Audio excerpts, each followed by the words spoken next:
Chapter 5. The Robot Gravesite. Those otters were now hiding behind a rock, their round heads nervously poked up, and they watched as a sparkling monster emerged from the crate. The monster slowly turned her head as she scanned the coastline. Her head turned and turned all the way around. And it didn't stop turning until she was looking right at the otters. "Hello, otters. My name is Roz." The robot's voice was simply too much for the skittish creatures. The biggest otter squeaked, "Eek!" and the whole gang suddenly took off.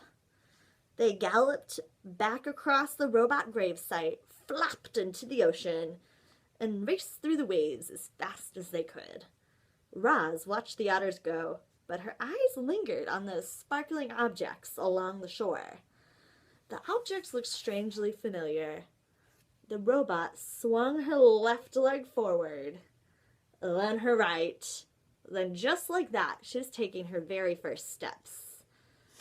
She stomped her away from her crate and over the rocks through the gravesite until she was standing above a broken robot body. She leaned in and noticed the word Rozum lightly etched along the torso. She noticed the same word along all the torsos, including her own.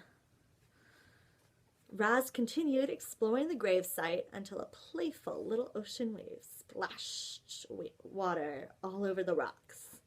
She automatically stepped away from it. The bigger wave sloshed towards her and she stepped away again. And then a giant wave crashed over the rocks and engulfed the entire robot gravesite. Heavy water pounded against her body and knocked her to the ground, and the danger sensors flared for the first time. A moment later, the water was gone. Roz lay there, dripping and dented and surrounded by dead robots.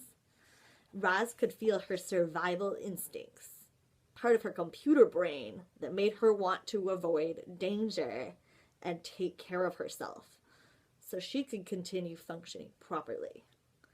Her instincts were urging her to move away from the ocean.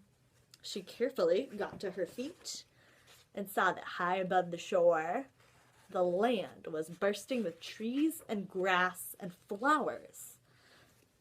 And it looked safe up there. It looked like a much better place for a robot. She had just one problem. To get up there, she would have to climb the sea cliffs.